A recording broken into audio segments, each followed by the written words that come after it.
විභාගයට තව මාස කිහිපයක්ද තියෙන්නේ. පාඩම් කරපු දේවල් මොකුත්ම මතක නැහැ වගේද? විභාගය ෆේල් වෙයි කියලා ඔයාට බය හිතෙනවද?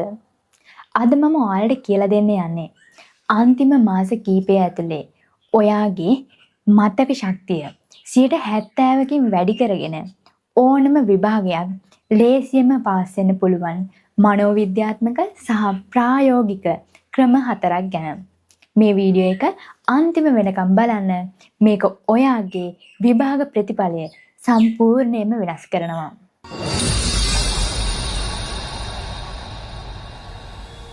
මේ ක්‍රම 4ට යන්න කලින් අපි පොඩි මනෝවිද්‍යාත්මක සංකල්පයක් තේරුම් ගමු.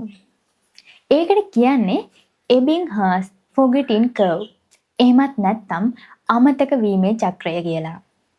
මනෝවිද්‍යාවට අනුව අපි අද දෙයක් පාඩම් කරොත් හෙට වෙද්දි ඒකෙන් 70%ක්ම අපේ මොළයෙන් මැකිලා යනවා.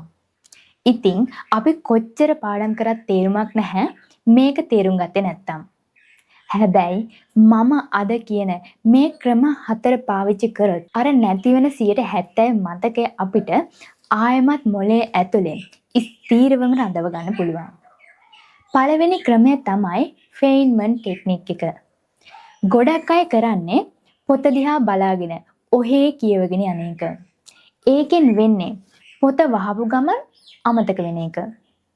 ෆෙයින්මන්ට් ක්‍රමේදී ඔයා කරන්නේ ඔයා පාඩම් කරපු දේ කිසිම දෙයක් නොදන්න පොඩි ළමයෙකුට තේරෙන විදිහට සරලව කියා දෙන එක. යාළුවෙක්ට කියලා දෙන්න. එහෙමත් නැත්තම් තනියම කණ්ණාඩියක් ඉස්සරහට ගිහිල්ලා ඔයාටම කියලා දෙන්න. ඔයාට කියා දෙද්දි වචන පැටලෙනවා නම් අමතක වෙනවා නම් අන්න ඒ කොටස් ඔයා හරියට තේරුම් අරගෙන නැහැ. ඉතින් ආයෙමත් පොත බලලා තේරුම් අරගෙන කියලා දෙන්න උත්සාහ කරන්න. දෙවෙනි ක්‍රමය තමයි මයින්ඩ් පැලස්. එහෙමත් නැත්නම් මතක මාලිගාව. අමාරු කරුණු ගොඩක් පිළිවෙලකට මතක තියාගන්න ඕන නම් මේක තමයි හොඳම ක්‍රමය.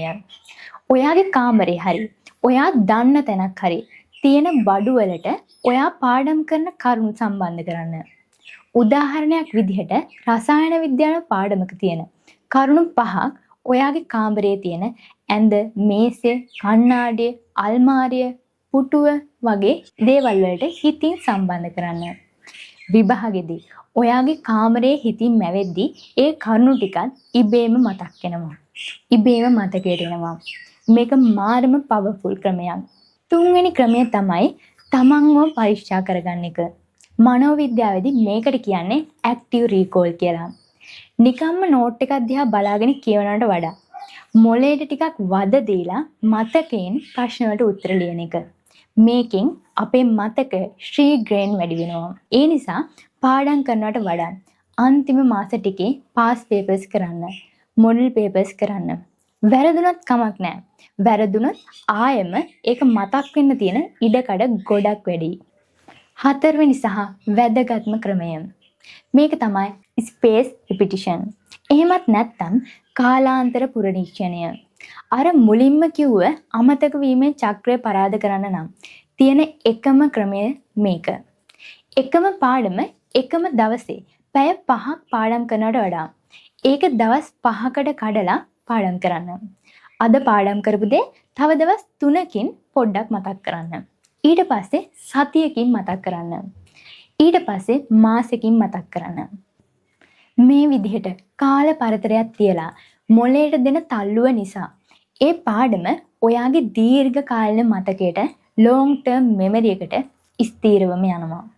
ඉතින් මේ අන්තිම මාස ටිකේ බය වෙවි ඉන්නේ නැතුව මේ ෆෙයින්මන්ට් ටෙක්නික් එක මයින්ඩ් පැලස්, ඇක්ටිව් රීකෝල් සහ ස්පේස් රිපිටිෂන් කියන ක්‍රම 4 අදම පාවිච්චි කරන්න පටන් ගන්න.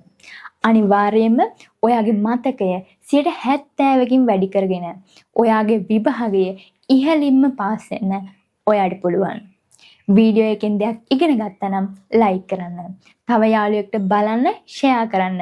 ඒ වගේම අපිව සබ්ස්ක්‍රයිබ් කරලා දිගටම රැඳෙන්න. ඔබට ජය.